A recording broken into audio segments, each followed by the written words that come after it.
ਸਤਿ ਸ਼੍ਰੀ ਅਕਾਲ। ਤੁਸੀਂ ਵੇਖ ਰਹੇ ਹੋ ਟੀਵੀ ਪੰਜਾਬ ਤੇ ਮੈਂ ਹਾਂ ਤੁਹਾਡੇ ਨਾਲ ਇੰਦਰਪ੍ਰੀਤ ਕੌਰ ਪੰਨੂ। ਲੈ ਕੇ ਹਾਜ਼ਰ ਹਾਂ ਪ੍ਰੋਗਰਾਮ ਸੋਸ਼ਲ ਵਾਰ, ਜਿੱਥੇ ਗੱਲਬਾਤ ਤਮਾਮ ਉਹਨਾਂ ਖਬਰਾਂ ਤੇ ਵੀਡੀਓਜ਼ ਦੀ ਕਰਾਂਗੇ ਜੋ ਸੋਸ਼ਲ ਮੀਡੀਆ ਦੇ ਉੱਪਰ ਘੁੰਮਦੀਆਂ ਹੋਈਆਂ ਤੇ ਚਰਚਾ ਦਾ ਵਿਸ਼ਾ ਬਣੀਆਂ ਹੋਈਆਂ ਸਾਨੂੰ ਨਜ਼ਰ ਆ ਰਹੀਆਂ ਨੇ। ਅੱਜ ਪੂਰਾ ਦਿਨ ਅਸੀਂ ਦੇਖਿਆ ਹੈ ਕਿ ਕਿਸ ਤਰ੍ਹਾਂ ਲਾਲ ਕਿਲੇ ਦੇ ਵਿੱਚ ਜੋ ਹੋਇਆ ਹੈ, ਝੰਡਾ ਲਹਿਰਾਇਆ ਗਿਆ ਹੈ, ਪਰ ਇਸ ਦੇ ਨਾਲ ਸੰਬੰਧਿਤ ਕੋਈ ਭਰਮ ਪਾਉਂਦੀਆਂ ਵੀਡੀਓਜ਼ ਤੇ ਤਸਵੀਰਾਂ ਵੀ ਸਾਂਝੀਆਂ ਕੀਤੀਆਂ ਜਾ ਰਹੀਆਂ ਨੇ। ਸਭ ਤੋਂ ਪਹਿਲਾਂ ਇਹਨਾਂ ਦੀ ਗੱਲ ਕਰਦੇ ਹਾਂ, ਉਸ ਤੋਂ ਬਾਅਦ ਜੋ ਮਨ ਦੇ ਵਿੱਚ ਸਾਡੇ ਸਵਾਲ ਅੱਜ ਇਹਨਾਂ ਘਟਨਾ ਨੂੰ ਦੇਖ ਕੇ, ਇਹਨਾਂ ਵੀਡੀਓਜ਼ ਨੂੰ ਦੇਖ ਕੇ ਆਏ ਨੇ, ਉਸ ਦੇ ਉੱਪਰ ਵੀ ਚਰਚਾ ਕਰਾਂਗੇ। ਸੋ ਇੱਕ ਤਸਵੀਰ ਸੋਸ਼ਲ ਮੀਡੀਆ ਦੇ ਉੱਪਰ ਕਾਫੀ ਜ਼ਿਆਦਾ ਵਾਇਰਲ ਕੀਤੀ ਜਾ ਰਹੀ ਹੈ, ਇਹ ਕਹਿ ਕੇ ਕਿ ਤਿਰੰਗੇ ਝੰਡੇ ਦਾ ਲਾਲ ਕਿਲੇ ਦੇ ਵਿੱਚ ਅਪਮਾਨ ਕੀਤਾ ਗਿਆ ਹੈ, ਉਸ ਨੂੰ ਹਟਾ ਕੇ ਦੂਸਰੇ ਝੰਡੇ ਲਹਿਰਾਏ ਗਏ ਨੇ। ਇਹ ਸਰਾਸਰ ਝੂਠ ਹੈ, ਅਜਿਹਾ ਨਹੀਂ ਹੋਇਆ। ਤਿਰੰਗਾ ਝੰਡਾ ਜਿਸ ਜਗ੍ਹਾ ਦੇ ਉੱਪਰ ਲਹਿਰਿਆ ਸੀ ਉਹ ਉਸੇ ਤਰ੍ਹਾਂ ਹੀ ਸਾਫ਼ ਤੌਰ ਦੇ ਉੱਪਰ ਲਹਿਰਦਾ ਸਾਨੂੰ ਤਸਵੀਰਾਂ ਦੇ ਵਿੱਚ ਵੀ ਨਜ਼ਰ ਆ ਰਿਹਾ ਹੈ, ਜੋ ਏਜੰਸੀਜ਼ ਦੇ ਵੱਲੋਂ ਵੀ ਜਾਰੀ ਕੀਤੀਆਂ ਗਈਆਂ ਨੇ। ਜਿੱਥੇ ਝੰਡਾ ਲਹਿਰਾਇਆ ਗਿਆ ਹੈ ਉੱਥੇ ਕਿਸੇ ਵੀ ਤਰੀਕੇ ਦੇ ਨਾਲ ਤਿਰੰਗੇ ਝੰਡੇ ਦਾ ਅਪਮਾਨ ਨਹੀਂ ਕੀਤਾ ਗਿਆ। ਤੇ ਦੂਸਰਾ ਇਹ ਭਰਮ ਫੈਲਾਇਆ ਜਾ ਰਿਹਾ ਹੈ ਕਿ ਜੋ ਝੰਡਾ ਲਹਿਰਾਇਆ ਗਿਆ ਉਹ ਖਾਲਿਸਤਾਨ ਦੇ ਨਾਲ ਜੁੜਿਆ ਹੋਇਆ ਹੈ। ਇਹ ਝੰਡਾ ਕਿਸੇ ਵੀ ਤਰੀਕੇ ਦੇ ਨਾਲ ਖਾਲਿਸਤਾਨ ਦੇ ਨਾਲ ਜੁੜਿਆ ਹੋਇਆ ਨਹੀਂ ਹੈ। ਇਹ ਉਹੀ ਕੇਸਰੀ ਰੰਗ ਦਾ ਝੰਡਾ ਹੈ ਜਦੋਂ ਬਾਰਡਰ ਦੇ ਉੱਪਰ ਸੈਨਿਕ ਇਸ ਨੂੰ ਲਹਿਰਾਉਂਦੇ ਨੇ, ਸਿੱਖ ਰੈਜੀਮੈਂਟ ਵੱਲੋਂ ਲਹਿਰਾਇਆ ਜਾਂਦਾ ਹੈ ਤਿਰੰਗੇ ਝੰਡੇ ਦੇ ਨਾਲ, ਤੇ ਤਦ ਸਾਨੂੰ ਬੜਾ ਮਾਣ ਮਹਿਸੂਸ ਹੁੰਦਾ ਹੈ। ਅਸੀਂ ਕਹਿੰਦੇ ਹਾਂ ਕਿ ਸਾਨੂੰ ਗਰਵ ਹੋ ਰਿਹਾ ਹੈ ਆਪਣੀ ਭਾਰਤੀ ਸੈਨਾ ਦੇ ਉੱਪਰ, ਸਿੱਖ ਰੈਜੀਮੈਂਟ ਦੇ ਉੱਪਰ। ਪਰ ਅੱਜ ਇਸ ਨੂੰ ਖਾਲਿਸਤਾਨ ਦਾ ਨਾਮ ਦਿੱਤਾ ਜਾ ਰਿਹਾ ਹੈ, ਜੋ ਕਿ ਸਰਾਸਰ ਗਲਤ ਹੈ। ਅੱਜ ਪੂਰਾ ਦਿਨ ਕੰਗਨਾ ਰਣੌਤ ਇਸ ਪੂਰੇ ਮਾਮਲੇ ਦੇ ਬਾਰੇ ਵਿੱਚ ਕਾਫੀ ਜ਼ਿਆਦਾ ਐਕਟਿਵ ਨਜ਼ਰ ਆਈ ਹੈ। ਟਵਿੱਟਰ ਦੇ ਉੱਪਰ ਲਗਾਤਾਰ ਉਹਨਾਂ ਵੱਲੋਂ ਕਈ ਤਰ੍ਹਾਂ ਦੇ ਟਵੀਟ ਕੀਤੇ ਜਾ ਰਹੇ ਸਨ। ਇੱਕ ਵੀਡੀਓ ਉਹਨਾਂ ਨੇ ਆਪਣੇ ਸੋਸ਼ਲ ਮੀਡੀਆ ਦੇ ਉੱਪਰ ਸਾਂਝੀ ਕੀਤੀ ਹੈ, ਜਿੱਥੇ ਉਹਨਾਂ ਕਿਹਾ ਕਿ ਇਹ ਲੋਕ ਜੋ ਇਹ ਸਭ ਕਰ ਰਹੇ ਸੀ ਉਹ ਖਾਲਿਸਤਾਨੀ ਸਨ। ਹਰ ਕਿਸੇ ਨੂੰ ਹੱਕ ਹੈ ਕਿ ਉਹ ਆਪਣਾ ਪੱਖ ਰੱਖ ਸਕਦਾ ਹੈ, ਬੋਲ ਸਕਦਾ ਹੈ, ਪਰ ਕੁਝ ਬੋਲਣ ਦੇ ਚੱਕਰ ਦੇ ਵਿੱਚ ਕੁਝ ਵੀ ਨਹੀਂ ਬੋਲਣਾ ਚਾਹੀਦਾ। ਸੋ ਕੰਗਨਾ रनौत ਵੱਲੋਂ ਜੋ ਕਿਹਾ ਗਿਆ ਆਪਣੀ ਵੀਡੀਓ ਦੇ ਵਿੱਚ, ਤੁਸੀਂ ਆਪ ਦੇਖੋ। दोस्तों, हम देख रहे हैं कि कैसे आज गणतंत्र दिवस के दिन लाल किले पे हमला किया गया है। वहाँ पे खालिस्तान का झंडा लहराया गया है। ये इस दिन जब ये जो दिन है, गणतंत्र दिवस जो है, ये हमारे देश के लिए, हमारे देश ने जो जिस तरह से कोरोना से अभी उभरा है, किस बहादुरी से हम उन कुछ एक देशों में से हैं जिन्होंने कोरोना से ना सिर्फ लड़ाई में हम जीत रहे हैं, जबकि हम पूरे विश्व का प्रतिनिधित्व कर रहे हैं। ना कि हमारी जो वैक्सीन ड्राइव है, हम लोग खुद ही नहीं बाकी देशों का भी प्रतिनिधित्व करें। ये वक्त था कि हम इस चीज़ को मना सकते थे। आज इतना हम लोगों के लिए बहुत ही मुश्किल एक साल रहा, लेकिन आप देख रहे हैं कि कैसा सारा देश को झुंझला के रख दिया है इन इमेजेस ने। जिस तरह की लाल किले से इमेजेस आ रही हैं, और इन लोगों को जो खुद को किसान कहते हैं या आतंकी, इन लोगों को जो प्रोत्साहन दे रहे हैं और देते आए हैं और अभी भी दे रहे हैं, ये सारे आम हो रहा है।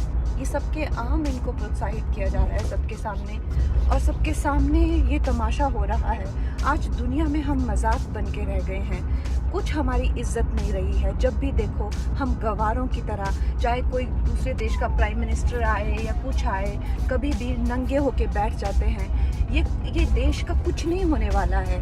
अगर सब ऐसे ही भसड़ मचा के रखेंगे, इस देश का कुछ नहीं होने वाला है। ये देश कहीं नहीं जा रहा है। कोई इसको एक कदम आगे लेके जाता है, 10 कदम पीछे खींच के उसको वापस लाया जाता है, और आप लोग बैठ के सिर्फ तमाशा। उन सबको जेल में डालो जो इस किसान आंदोलन को, सो कॉल्ड किसान आंदोलन को सपोर्ट करो, उन सबको जेल में डालो, और उन सबको जो है वो किसी ना किसी तरीके से उनके सारे संसाधन छीने जाएं संपत्ति के। कुछ ना कुछ तो इसके रेपरकशंस होने चाहिए। मजाक बन के रह गया है ये देश, इसका सुप्रीम कोर्ट, इसकी गवर्नमेंट, सब मजाक बन के रह गया है।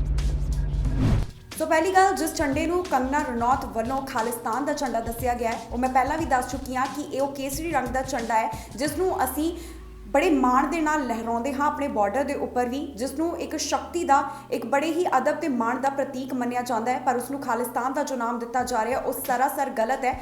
ਜਿਸ ਤਰ੍ਹਾਂ ਕਹਿੰਦੇ ਨੇ ਨਾ ਕਿ ਬਹੁਤ ਜ਼ਿਆਦਾ ਤੋਲ ਬੋਲ ਕੇ ਜਦੋਂ ਵੀ ਅਸੀਂ ਬੋਲਣਾ ਹੋਵੇ ਤਾਂ ਉਸ ਨੂੰ ਪਹਿਲਾਂ ਇੱਕ ਵਾਰ ਜ਼ਰੂਰ ਸਮਝ ਲਈਏ। ਜੇਕਰ ਕੰਗਨਾ ਰਣੌਤ ਨੂੰ ਇਸ ਦੇ ਬਾਰੇ ਨਹੀਂ ਪਤਾ ਸੀ ਤਾਂ ਉਹਨਾਂ ਨੂੰ ਇੱਕ ਵਾਰ ਗੂਗਲ ਕਰ ਲੈਣਾ ਚਾਹੀਦਾ ਸੀ, ਤਾਂ ਕਿ ਉਹਨਾਂ ਨੂੰ ਪਤਾ ਲੱਗ ਜਾਂਦਾ ਕੁਝ ਵੀ ਬੋਲਣ ਤੋਂ ਪਹਿਲਾਂ ਕਿ ਉਹ ਕਿਤੇ ਕੁਝ ਹੋਰ ਹੀ ਤਾਂ ਨਹੀਂ ਬੋਲ ਰਹੀ।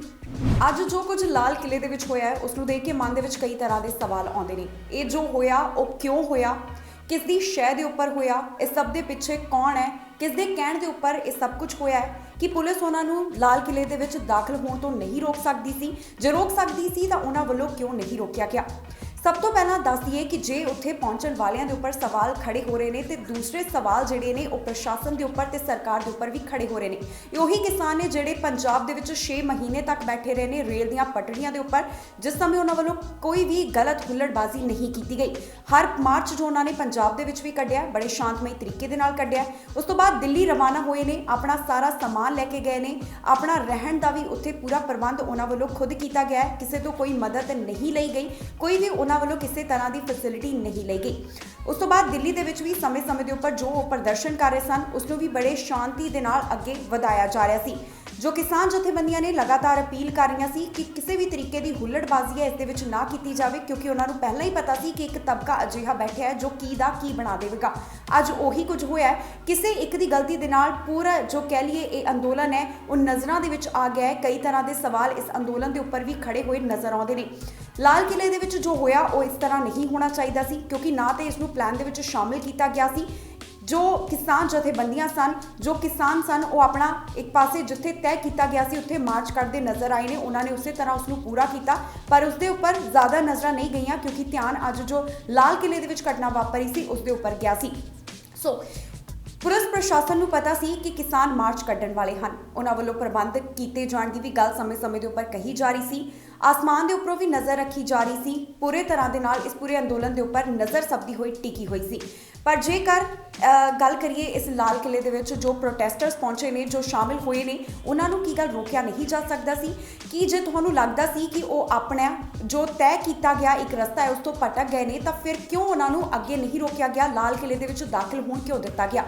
ਜੋ ਪੁਲਿਸ ਦਿੱਲੀ ਵਿੱਚ ਇਹ ਕਿਸਾਨ ਜਿਹੜੇ ਨੇ ਉਹ ਨਾ ਦਾਖਲ ਹੋਣ ਉਸ ਦੇ ਲਈ ਸੜਕਾਂ ਤੱਕ ਪੱਟ ਦਿੰਦੀ ਹੈ ਸਰਕਾਰ ਦੀ ਸ਼ਹਿ ਦੇ ਉੱਪਰ, ਤਾਂ ਫਿਰ ਅੱਜ ਲਾਲ ਕਿਲੇ ਦੇ ਵਿੱਚ ਦਾਖਲ ਹੋਣ ਤੋਂ ਉਹਨਾਂ ਨੂੰ ਕਿਉਂ ਨਹੀਂ ਰੋਕਿਆ ਗਿਆ? ਇੱਥੇ ਸਵਾਲ ਇਹ ਵੀ ਹੁੰਦਾ ਹੈ ਕਿ ਹੋ ਸਕਦਾ ਹੈ ਕਿ ਇਹ ਇੱਕ ਰਣਨੀਤੀ ਹੋਵੇ ਕਿ ਉੱਥੇ ਜਾ ਕੇ ਅਜਿਹਾ ਕੀਤਾ ਜਾਵੇ ਤਾਂ ਕਿ ਇਹ ਪੂਰਾ ਅੰਦੋਲਨ ਜਿਹੜਾ ਹੈ, ਪੂਰਾ ਪ੍ਰੋਟੈਸਟ ਹੈ, ਉਹ ਇੱਕ ਨਿਸ਼ਾਨੇ ਦੇ ਉੱਪਰ ਆ ਜਾਵੇ, ਕਿਉਂਕਿ ਪੂਰੇ ਵਿਸ਼ਵ ਦੀਆਂ ਨਜ਼ਰਾਂ ਇਸ ਦੇ ਉੱਪਰ ਟਿਕੀਆਂ ਹੋਈਆਂ ਸਨ। ਸੁਪਰੀਮ ਕੋਰਟ ਦੇ ਵਿੱਚ ਜੋ ਯਾਚਿਕਾ ਦਿੱਲੀ ਪੁਲਿਸ ਵੱਲੋਂ ਪਾਈ ਜਾਂਦੀ ਹੈ ਉਸ ਦੇ ਵਿੱਚ ਉਹਨਾਂ ਨੇ ਇਸ ਨੂੰ ਲੈ ਕੇ ਸ਼ੰਕਾ ਜਤਾਇਆ ਸੀ। ਉਸ ਦੇ ਵਿੱਚ ਉਹਨਾਂ ਨੇ ਕਿਹਾ ਸੀ ਕਿ ਉਹਨਾਂ ਨੂੰ ਡਰ ਹੈ ਕਿ 26 ਜਨਵਰੀ ਨੂੰ ਜੋ ਕੁਝ ਹੋਏਗਾ ਪੂਰੇ ਵਿਸ਼ਵ ਦੇ ਵਿੱਚ ਉਸ ਦੀਆਂ ਤਸਵੀਰਾਂ ਪਹੁੰਚਣਗੀਆਂ। ਜਦ ਉਹਨਾਂ ਨੂੰ ਪਤਾ ਸੀ ਕਿ ਅਜਿਹਾ ਕੁਝ ਹੋ ਸਕਦਾ ਹੈ ਤੇ ਫਿਰ ਇਸ ਦੇ ਬਾਰੇ ਪੁਖਤਾ ਪ੍ਰਬੰਧ ਕਿਉਂ ਨਹੀਂ ਕੀਤੇ ਗਏ? ਪਹਿਲਾਂ ਕਿਉਂ ਨਹੀਂ ਰੋਕਿਆ ਗਿਆ? ਉਸ ਤੋਂ ਬਾਅਦ ਲਾਲ ਕਿਲੇ ਦੇ ਵਿੱਚ ਜਿਸ ਤਰ੍ਹਾਂ ਅਸੀਂ ਦੇਖਿਆ ਕਿ ਝੰਡਾ ਜਿਸ ਸਮੇਂ ਲਹਿਰਾਇਆ ਜਾ ਰਿਹਾ ਸੀ ਉੱਥੇ ਪੁਲਿਸ ਪ੍ਰਸ਼ਾਸਨ ਆਸ-ਪਾਸ ਨਜ਼ਰ ਨਹੀਂ ਆ ਰਿਹਾ ਸੀ। ਉਸ ਤੋਂ ਬਾਅਦ ਦੇ ਵਿੱਚ ਉਹ ਪਹੁੰਚੇ ਨੇ ਤੇ ਝੰਡਾ ਉੱਥੋਂ ਜੋ ਜਗ੍ਹਾ ਦੇ ਉੱਪਰ ਚੜਾਇਆ ਗਿਆ ਸੀ ਉੱਥੋਂ ਲਾਇਆ ਗਿਆ ਹੈ। ਸੋ ਕਈ ਤਰ੍ਹਾਂ ਦੇ ਮਨ ਦੇ ਵਿੱਚ ਸਵਾਲ ਨੇ। ਅਸੀਂ ਇਹ ਤਾਂ ਨਹੀਂ ਕਹਿੰਦੇ ਕਿ ਜੋ ਹੋਇਆ ਹੈ ਉਹ ਠੀਕ ਹੋਇਆ, ਜੋ ਹੋਇਆ ਹੈ ਉਹ ਉਸ ਤਰ੍ਹਾਂ ਨਹੀਂ ਹੋਣਾ ਚਾਹੀਦਾ ਸੀ, ਕਿਉਂਕਿ ਕਿਸਾਨ ਜਥੇਬੰਦੀਆਂ ਲਗਾਤਾਰ ਅਪੀਲ ਕਰ ਰਹੀਆਂ ਸੀ ਕਿ ਅਸੀਂ ਇਸ ਅੰਦੋਲਨ ਨੂੰ ਸ਼ਾਂਤੀ ਦੇ ਨਾਲ ਅੱਗੇ ਚਲਾਉਣਾ ਹੈ, ਕਿਉਂਕਿ ਕੁਝ ਅਜਿਹੇ ਬੈਠੇ ਹੋਏ ਨੇ ਇਸ ਅੰਦੋਲਨ ਦੇ ਉੱਪਰ ਨਜ਼ਰਾਂ ਬਣਾ ਕੇ ਜੋ ਚਾਹੁੰਦੇ ਨੇ ਅਜਿਹਾ ਕੁਝ ਹੋਵੇ ਜਿਸ ਦੇ ਨਾਲ ਜੋ ਇਹ ਅੰਦੋਲਨ ਹੈ ਉਹ ਕਹਿ ਰਹੀ ਹੈ ਕਿ ਖਤਮ ਹੋ ਜਾਵੇ ਜਾਂ ਇਸ ਦੇ ਵਿੱਚ ਕਿਸੇ ਤਰ੍ਹਾਂ ਦੀ ਦਰਾਰ ਆ ਜਾਵੇ, ਕਿਉਂਕਿ ਸਰਕਾਰ ਨੂੰ ਇਹ ਕਿਸਾਨ ਜਥੇਬੰਦੀਆਂ ਲਗਾਤਾਰ ਸਮੇਂ-ਸਮੇਂ ਦੇ ਉੱਪਰ ਸਪਸ਼ਟ ਕਰ ਚੁੱਕੀਆਂ ਹਨ ਕਿ ਉਹਨਾਂ ਵੱਲੋਂ ਜਦ ਤੱਕ ਕਾਨੂੰਨ ਵਾਪਸ ਨਹੀਂ ਹੋ ਜਾਂਦੇ ਤਦ ਤੱਕ ਦਿੱਲੀ ਬਾਰਡਰ ਤੋਂ ਨਹੀਂ ਜਾਇਆ ਜਾਏਗਾ। ਇਸ ਦੇ ਉੱਪਰ ਹੁਣ ਜਾਂਚ ਹੋਏਗੀ। ਮਾਮਲਾ ਜਿਹੜਾ ਹੈ ਪੂਰਾ ਕੁਝ ਹੀ ਦਿਨਾਂ ਵਿੱਚ ਸਾਹਮਣੇ ਆ ਜਾਏਗਾ ਕਿ ਜੋ ਸਾਜ਼ਿਸ਼ ਹੋਈ ਹੈ ਇਸ ਦੇ ਪਿੱਛੇ ਅਸਲ ਦੇ ਵਿੱਚ ਕੌਣ ਸਨ। ਪਰ ਇੱਕ ਗੱਲ ਇੱਥੇ ਧਿਆਨ ਦੇਣ ਯੋਗ ਹੈ ਕਿ ਇਸ ਪੂਰੇ ਜੋ ਘਟਨਾਕ੍ਰਮ ਲਾਲ ਕਿਲੇ ਦੇ ਵਿੱਚ ਹੋਇਆ ਉੱਥੇ ਕੋਈ ਵੀ ਕਿਸਾਨ ਜਥੇਬੰਦੀਆਂ ਦਾ ਆਗੂ ਸ਼ਾਮਿਲ ਨਹੀਂ ਸੀ। ਉਹਨਾਂ ਨੇ ਇਸ ਦੀ ਜ਼ਿੰਮੇਵਾਰੀ ਲੈਣ ਤੋਂ ਵੀ ਮਨਾ ਕਰ ਦਿੱਤਾ ਹੈ। ਲਾਲ ਕਿਲੇ ਦੇ ਵਿੱਚ ਜੋ ਘਟਨਾ ਹੋਈ ਹੈ, ਜਿੱਥੇ ਝੰਡਾ ਲਹਿਰਾਇਆ ਗਿਆ ਹੈ, ਉੱਥੇ ਦੀਪ ਸਿੱਧੂ ਵੀ ਮੌਜੂਦ ਸਨ।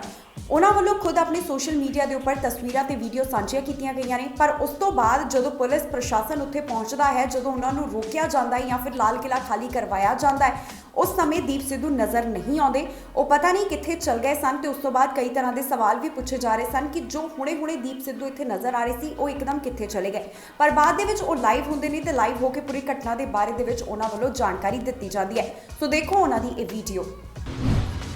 पहली बात ये आपके लिए बड़ी ज़रूरी है समझनी भी, जब कोई ऐसा संघर्ष शुरू होता है जहां लोगों के जेन्युइन इमोशंस, उनके जेन्युइन कंसर्न या उनके जेन्युइन राइट्स जो हैं उसका ध्यान नहीं रखा जाता, उसको इग्नोर किया जाता है, तो लोगों के मनों, उनके दिल के अंदर, उनके मनों के अंदर जो गुस्सा बड़े टाइम से एक उनके मन के अंदर जो गुस्सा रहता है वो किसी न किसी ऐसी सिचुएशन में जब ऐसा संघर्ष चल रहा हो या ऐसे प्रोटेस्ट चल रहे हैं उसमें फ्लेयर अप हो जाता है। सो पहली बात तो ये है, आज इस सिचुएशन जो हुई उसमें वो गुस्सा फ्लेयर अप हो गया, और इसमें किसी एक शख्सियत को अगर आप बोलें भी उसने भड़काहट की है, तो कभी भी संघर्ष, इतना बड़ा संघर्ष, वो किसी एक शख्सियत या एक व्यक्ति के ऊपर डिपेंड नहीं होता। इस बात को समझना बड़ा ज़रूरी है। दिल्ली के चार तरफ से बॉर्डर, जो हमारे किसान जथेबंदियां या हमारे लोग हैं, उन्होंने चारों तरफ से वो बॉर्डर, एक ऑब्स्टैकल जो वहाँ बैरिकेड की हुई थी, बैरिकेडिंग, उसको तोड़ के आगे बढ़े, उसको तोड़कर आगे बढ़े, और वो सब जैसे हम सब रेड फोर्ट की, लाल किले की तरफ चले गए। सो जब रेड फोर्ट की तरफ गए तो एक सिंबॉलिकली अपना रोष, अपना प्रोटेस्ट, अपना विरोध दर्ज करवाने के लिए, जो नए कृषि कानून बने हैं उसको दर्ज करवाने के लिए हमने वहाँ निशान साहब भी लगाया, हमने किसान झंडा भी हमारा लगाया, किसान मजदूर एकता का नारा भी बुलंद किया। इसीलिए किया, और पीछे उसके तिरंगा लगा हुआ है। सो जिस पोस्ट पे हमने झंडे लगाए, उस पोस्ट के ऊपर कोई झंडा नहीं था, और ये झंडा हमारी इस देश की डाइवर्सिटी, जो हमारी डाइवर्सिटी है उसकी पहचान है। देखिए, आप डाइवर्सिटी को इस तरह मत देखिए भी यूनिटी इन डाइवर्सिटी। डाइवर्सिटी का एक्चुअल मीनिंग, जो यूनिटी इन डाइवर्सिटी, या हमारे गुरु साहबान या श्री गुरु ग्रंथ साहब से हमने सीखा है, different but equal. So different but equal जो डाइवर्सिटी है उसको समझने की कोशिश कीजिए। सो इस देश की एकता और अखंडता के ऊपर किसी ने सवाल नहीं उठाए हैं, किसी ने वहाँ से फिरकू और भड़काने वाली बातें नहीं की हैं। लाखों लोगों ने, इतनी बड़ी मोबिलाइजेशन हुई, लाखों लोग इस बहाव में बहे। वो एक ऐसा बहाव है, अगर आप उस बहाव को नहीं समझेंगे और उसको सिर्फ आज की घटना को आइसोलेशन में देखने लगेंगे, तो हम बहुत बड़ी गलती कर जाएंगे। ये एक पहले जो प्रोसेस चल रहा था उसकी कंटिन्यूशन है। इतने समय से हमें 6-6, 7-7 महीने हो गए ये प्रोटेस्ट करते हुए। उस प्रोटेस्ट में 6-7 महीनों की कंटिन्यूशन है जो ये चल रहा है, जो आज हुआ। सो इसको आइसोलेशन में मत देखिए। ये घटना किसी ने सोच के या किसी ने प्लान करके किसी ने नहीं की है। ये एक जो बहाव है, एक फ्लो है, उस फ्लो में लोग संघर्ष में उन्होंने अपना प्रोटेस्ट सिंबॉलिकली जाहिर किया। जहां पहले उन्होंने निशान साहब और फिर किसान मजदूर एकता का झंडा लगाया और उसके पीछे तिरंगा लगा हुआ है। सो इस देश की एकता और अखंडता के ऊपर कोई सवाल नहीं उठाया है। हम सिर्फ ये चाहते हैं भी हमें मान सम्मान से रखा जाए और वो मान सम्मान हर सबको मिले। सो जैसे यूनिटी इन डाइवर्सिटी को समझना है, सो यूनिटी इन डाइवर्सिटी को समझना भी हमें इस तरह पड़ेगा, different but equal and united. So ये जो फलसफे हैं या हमारे सिद्धांत हैं, कई बार हम सिद्धांतक तौर पे एक दूसरे से कोई डिफरेंट जो हमारी बुद्धि होती है या डिफरेंट एक समझ रखते हैं। उसका मतलब ये नहीं हम एक दूसरे के खिलाफ हो गए। आज भी अगर किसानों ने या जो लोग गए थे दिल्ली, वो किसी को मारने थोड़ी गए थे या किसी को हमने मारा हो या कोई पब्लिक प्रॉपर्टी को हमने नुकसान पहुंचाया हो या किसी दिल्ली वासी को हमने नुकसान पहुंचाया हो या हमारे हाथ में कोई हथियार हो। हम तो अपने झंडे लेके गए और हमारे ट्रैक्टरों पे गए। अब इनको अगर आप कम्युनल या इसको आप फिरकू दंगों का या इसको एक ऐसा आप एक रंग दे देंगे भी ये देखो ये तो शरारती अंसर हैं, ये तो गलत अंसर हैं, तो ये हमारे इतिहास में हमेशा ही होता आया है। जब भी कोई इतनी बड़ी एजिटेशन होती है, सो हमेशा ही उसको हम ये बोल के भी देश की एकता और अखंडता को खतरा है, ये बोल के भी ये देखो ये तो फंडामेंटलिस्ट हैं, या ये हार्डलाइनर्स हैं, हमेशा इस चीज़ में हम जो उनके बनते हक हैं, जो उनके बनते राइट्स हैं, वो नहीं देते और उसको इग्नोर करने लग जाते हैं। सो आज हमारे पास समा या ये जो एक टाइम ऐसा आ गया है, इसका डिस्कोर्स ऐसा है। पहली मेरी बेनती ये है भी इसको आप आइसोलेशन में मत देखें। जो आज हुआ है वो कोई आज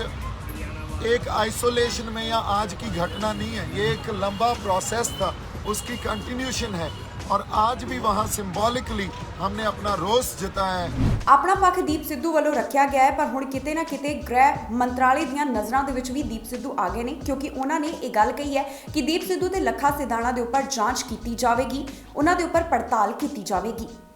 ਅੱਜ ਦੀ ਘਟਨਾ ਤੋਂ ਬਾਅਦ ਦੀਪ ਸਿੱਧੂ ਦੇ ਉੱਪਰ ਤਾਂ ਬਹੁਤ ਸਾਰੇ ਸਵਾਲ ਖੜੇ ਹੋ ਗਏ ਹਨ। ਉਹਨਾਂ ਦੇ ਉੱਪਰ ਕਈ ਤਰ੍ਹਾਂ ਦੀ ਗੱਲ ਕਹੀ ਜਾ ਰਹੀ ਹੈ। ਮੱਟ ਸ਼ੇਰੋਵਾਲੀਆ ਲਾਈਵ ਹੋਏ ਨੇ ਤੇ ਉਹਨਾਂ ਨੇ ਕਈ ਸ਼ਬਦੀ ਹਮਲੇ ਦੀਪ ਸਿੱਧੂ ਦੇ ਉੱਪਰ ਕੀਤੇ ਨੇ। ਆਪਣਾ ਪੱਖ ਉਹਨਾਂ ਨੇ ਰੱਖਿਆ ਹੈ, ਜੋ ਘਟਨਾ ਹੋਈ ਹੈ ਉਸ ਦੇ ਬਾਰੇ ਵਿਚਾਰ ਉਹਨਾਂ ਵੱਲੋਂ ਸਾਂਝੇ ਕੀਤੇ ਗਏ ਨੇ। ਸੋ ਦੇਖੋ ਮੱਟ ਸ਼ੇਰੋਵਾਲੀਆ ਦੀ ਇਹ ਵੀਡੀਓ। ਸਤਿ ਸ਼੍ਰੀ ਅਕਾਲ ਜੀ। ਜੈ ਕਿਸਾਨ ਜੈ ਜਵਾਨ, ਭਾਰਤੀ ਕਿਸਾਨ ਮੁਲਾਜ਼ਮ ਮਜ਼ਦੂਰ ਏਕਤਾ ਜਿੰਦਾਬਾਦ। ਹਾਂ ਬਾਜੀ, ਬੜੇ ਦੁੱਖ ਦੀ ਗੱਲ ਹੈ ਕਿ ਲਾਲ ਕਿਲੇ ਦੇ ਉੱਤੇ ਜਿਹੜਾ ਝੰਡਾ ਲਹਿਰਾਇਆ ਗਿਆ, ਅਸੀਂ ਕਿਸੇ ਝੰਡੇ ਨੂੰ ਨਫ਼ਰਤ ਨਹੀਂ ਕਰਦੇ। ਜਿਹੜਾ ਤਿਰੰਗਾ ਝੰਡਾ ਹੈ ਅਸੀਂ ਉਹਦੀ ਇੱਜ਼ਤ ਕਰਦੇ ਹਾਂ, ਅਸੀਂ ਪ੍ਰਧਾਨ ਮੰਤਰੀ ਅਹੁਦੇ ਦੀ ਵੀ ਇੱਜ਼ਤ ਕਰਦੇ ਹਾਂ, ਪਰ ਉਸ ਅਹੁਦੇ ਤੇ ਰਹਿ ਕੇ ਜਿਹੜਾ ਬੰਦਾ ਵਧੀਕੀਆਂ ਕਰਦਾ, ਜਿਹੜਾ ਸਾਡੇ ਨਾਲ ਪ੍ਰੋਪੋਗੰਡਾ ਕਰਦਾ, ਸਾਨੂੰ ਉਹਦੇ ਨਾਲ ਨਫ਼ਰਤ ਹੈ। ਕਿਉਂ ਬਾਈ ਜੀ? ਬਿਲਕੁਲ ਬਿਲਕੁਲ, ਕਿਉਂਕਿ ਜਿਹੜਾ ਮੇਨ ਮੋਟਿਵ ਆ, ਜਿਵੇਂ ਕਿਸਾਨ ਜਥੇਬੰਦੀਆਂ ਦਾ ਮੇਨ ਮੋਟਿਵ ਇਹ ਕਿ ਬਿਲਕੁਲ ਸ਼ਾਂਤੀਪੂਰਵਕ, ਕਿਉਂਕਿ ਉਹ ਲੋਕ ਤਾਂ ਪਹਿਲਾਂ ਹੀ ਇਹ ਗੱਲ ਚਾਹੁੰਦੇ ਸੀਗੇ ਵੀ ਕੋਈ ਨਾ ਕੋਈ ਗੜਬੜ ਹੋਵੇ ਤਾਂ ਸਾਨੂੰ ਬਹਾਨਾ ਮਿਲੇ, ਇਹਦੇ ਵਿੱਚ ਖਾਲਿਸਤਾਨੀ ਬੈਠੇ ਉਹ ਇਲਜ਼ਾਮ ਪਹਿਲਾਂ ਹੀ ਲਾ ਰਹੇ ਸੀ ਤੇ ਆਹ ਤਾਂ ਬਿਲਕੁਲ ਪ੍ਰੂਵ ਵੀ ਹੋ ਗਿਆ। ਦੀਪ ਸੰਧੂ ਦਾ ਮੈਂ ਸਖਤ ਵਿਰੋਧ ਕਰਦਾ ਕਿ ਤੂੰ ਧੱਬਾ ਲਵਾਤਾ ਹਨਾ, ਉਹ ਖਾਲਿਸਤਾਨੀ ਵਾਲਾ ਸਾਡੇ ਕੋਲੋਂ। ਇੱਥੇ ਕਿਸੇ ਧਰਮ ਦੀ ਲੜਾਈ ਨਹੀਂ ਹੈਗੀ। ਹਿੰਦੂ ਕੋਲੇ ਵੀ ਜ਼ਮੀਨ ਹੋ ਸਕਦੀ ਹੈ, ਮੁਸਲਮਾਨ ਕੋਲੇ ਵੀ ਹੋ ਸਕਦੀ ਹੈ ਜ਼ਮੀਨ, ਤੇ ਜੱਟ ਜ਼ਿਮੀਂਦਾਰ ਕੋਲੇ ਵੀ ਜ਼ਿਮੀਂਦਾਰ ਉਹ ਬੰਦਾ ਜਿਹਦੇ ਕੋਲੇ ਜ਼ਮੀਨ ਹੈ ਹਨਾ। ਇੱਥੇ ਜ਼ਮੀਨਾਂ ਦਾ, ਖੇਤਾਂ ਦਾ ਰੌਲਾ ਹੈ, ਇੱਥੇ ਧਰਮ ਦਾ ਕੋਈ ਰੌਲਾ ਨਹੀਂ ਹੈ।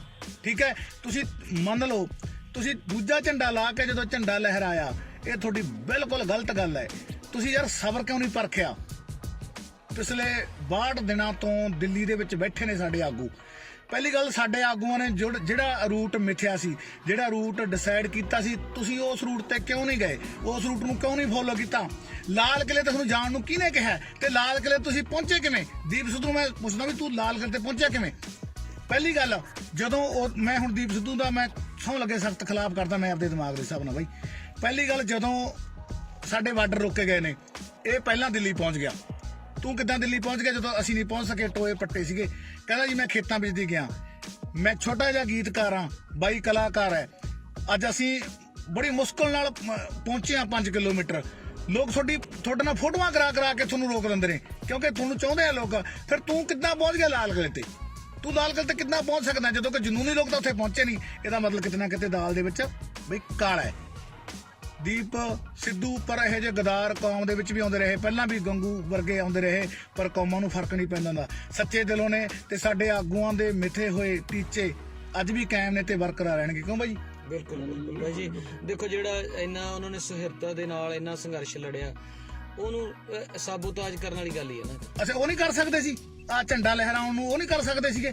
ਕੁਰਬਾਨੀਆਂ ਸਾਡੀ ਕੌਮ ਦੇਣ ਨੂੰ ਕਾਹਲੀ ਹੈ, ਠੀਕ ਹੈ, ਕਦੋਂ ਦੀਆਂ ਅਸੀਂ ਕੁਰਬਾਨੀਆਂ ਕਰ ਸਕਦੇ ਸੀਗੇ। ਪਰ ਆਹ ਗਲਤ ਗੱਲ ਹੈ। ਤੂੰ ਲਾਲ ਕਿਲੇ ਤੇ ਗਿਆ ਕਿਉਂ? 35 ਸਾਲਾਂ ਦਾ ਤਜਰਬਾ ਸਾਡੇ ਬਾਪੂ ਹੋਰਾਂ ਦਾ, ਠੀਕ ਹੈ, ਸਾਰੇ ਜਥੇਬੰਦੀਆਂ ਦਾ, ਜਿਹੜੇ ਸਾਡੇ ਲੀਡਰ ਨੇ ਜਥੇਬੰਦੀਆਂ ਦੇ, ਕਿਸਾਨ ਜਥੇਬੰਦੀ। ਤੇਰਾ ਹੱਕ ਕਿੱਦਾਂ ਬਣ ਗਿਆ ਉੱਥੇ ਜਾਣ ਦਾ? ਤੂੰ ਕਿੱਦਾਂ ਗਿਆ? ਪਹੁੰਚਿਆ ਕਿੱਦਾਂ ਉੱਥੇ? ਇਹਦਾ ਮਤਲਬ ਤੂੰ ਗਦਾਰ ਹੈ ਬਾਈ। ਦੀਪ ਸਿੱਧੂ ਦਾ ਮੈਂ ਸਖਤ ਇਹਦਾ ਮੈਂ ਵਿਰੋਧ ਕਰਦਾ ਕਿ ਇਹ ਝੰਡਾ, ਮੈਂ ਨਹੀਂ ਕਹਿੰਦਾ ਕਿ ਕੋਈ ਵੀ ਝੰਡਾ ਮਾੜਾ ਹੁੰਦਾ, ਪਰ ਕੋਈ ਝੰਡਾ ਲਾ ਕੇ ਦੂਜਾ ਝੰਡਾ ਲਹਿਰਾਉਣਾ ਬਹੁਤ ਮਾੜੀ ਗੱਲ ਹੈ। ਮੈਂ ਵਿਰੋਧ ਕਰਦਾ। ਮੈਨੂੰ ਥੱਲੇ ਤੁਸੀਂ ਕਮੈਂਟ ਜੋ ਮਰਜ਼ੀ ਕਰੋ। ਇੱਕ ਦਿਨ ਤੁਸੀਂ ਚੁਗਲੀ ਮਾਰਨ ਵਾਲਾ ਬੰਦਾ ਨਾ ਕਿਹੜਾ ਚੰਗਾ ਲੱਗਦਾ ਹੁੰਦਾ, ਪਰ ਬਾਅਦ ਦੇ ਵਿੱਚ ਜਦੋਂ ਪਤਾ ਲੱਗਦਾ ਹੁੰਦਾ ਨਾ ਵੀ ਵਾਕਈ ਯਾਰ ਇਹ ਜਿਹੜਾ ਤੁਹਾਡੀ ਕਿਸੇ ਦੀ ਚੁਗਲੀ ਤੁਹਾਡੇ ਕੋਲੇ ਮਾਰ ਸਕਦਾ ਹੈ, ਉਹ ਤੁਹਾਡੀ ਚੁਗਲੀ ਵੀ ਕਿਸੇ ਕੋਲੇ ਮਾਰੂਗਾ। ਮੈਂ ਗਦਾਰ ਮੰਨਦਾ ਦੀਪ ਸਿੱਧੂ ਨੂੰ। ਕਿਉਂ ਜੀ? ਦੇਖੋ ਜੀ, ਜਿਹੜਾ ਸਾਰਾ ਸੰਘਰਸ਼ ਹੈ, ਜਿੱਦਾਂ ਉਹੀ ਗੱਲ ਜਿਵੇਂ ਕਿਸਾਨ ਯੂਨੀਅਨ ਦੇ ਆਗੂਆਂ ਦੇ ਬਿਆਨ ਆਉਂਦੇ ਕਿ ਭਾਈ ਸ਼ਾਂਤਮਈ ਰਹੋ, ਜਿਹੜਾ ਰੂਟ ਅਸੀਂ ਬਣਾ ਕੇ ਦਿੱਤਾ ਉਸੇ ਰੂਟ ਤੇ ਰਹੋ।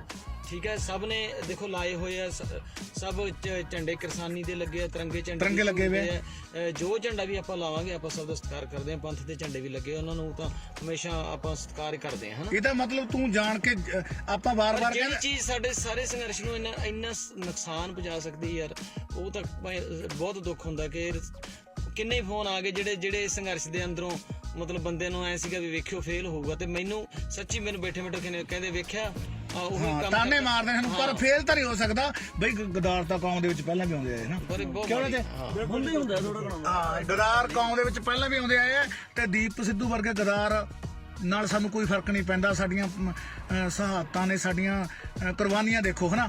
ਪਰ ਮੈਂ ਦਿਲ ਤਾਂ ਟੁੱਟਿਆ ਇੱਕ ਵਾਰ ਵੀ, ਹਨਾ। ਬੰਦਾ ਯਾਰ ਅੰਦਰ ਵੜ ਕੇ ਖੇਰੂ ਕਰ ਗਿਆ। ਮੈਂ ਪਹਿਲਾਂ ਕਿਹਾ ਸੀ ਨਾ, ਪਹਿਲਾਂ ਇਹਨਾਂ ਨੇ ਤੁਹਾਡੇ 'ਚ ਵੜਨਾ, ਫਿਰ ਖੇਰੂ ਕਰਨਾ।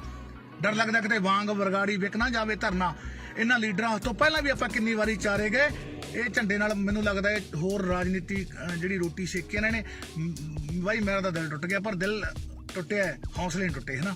ਕਿਸਾਨ ਅੰਦੋਲਨ ਦੇ ਵਿੱਚ ਹੁਣ ਕੀ ਹੋਏਗਾ, ਇਹ ਤੇ ਕਿਸਾਨ ਆਗੂ ਤੈਅ ਕਰਨਗੇ। ਮੀਟਿੰਗ ਹੋਏਗੀ, ਇਸ ਤੋਂ ਬਾਅਦ ਸਮੇਂ ਦੇ ਉੱਪਰ ਜੋ ਇਸ ਦੇ ਨਾਲ ਸੰਬੰਧਿਤ ਨੇ ਗੱਲਾਂ ਸਾਹਮਣੇ ਆਉਂਦੀਆਂ ਰਹਿਣਗੀਆਂ। ਪਰ ਇੱਕ ਹੋਰ ਜਾਣਕਾਰੀ ਤੁਹਾਡੇ ਨਾਲ ਸਾਂਝੀ ਕਰ ਦਈਏ ਕਿ ਅੱਜ ਜੋ ਪ੍ਰੋਟੈਸਟ ਹੋਇਆ ਹੈ, ਗੁਲਾਬੀ ਗੈਂਗ ਵੀ ਕਿਸਾਨਾਂ ਦੇ ਹੱਕ ਦੇ ਵਿੱਚ ਆਈ ਹੈ। ਔਰਤਾਂ ਵੀ ਸੜਕ ਦੇ ਉੱਪਰ ਆਈਆਂ ਨੇ, ਜਿਨ੍ਹਾਂ ਨੇ ਕਿਸਾਨਾਂ ਦੇ ਹੱਕ ਦੇ ਵਿੱਚ ਆਵਾਜ਼ ਬੁਲੰਦ ਕੀਤੀ ਹੈ। ਸੋ ਇੱਕ ਜਿਹੜੀ ਵੀਡੀਓ ਹੈ ਸੋਸ਼ਲ ਮੀਡੀਆ ਦੇ ਉੱਪਰ ਕਾਫੀ ਜ਼ਿਆਦਾ ਵਾਇਰਲ ਹੋ ਰਹੀ ਹੈ। ਸੋ ਤੁਸੀਂ ਦੇਖੋ ਇੱਕ ਖੂਬਸੂਰਤ ਜਿਹੀ ਵੀਡੀਓ।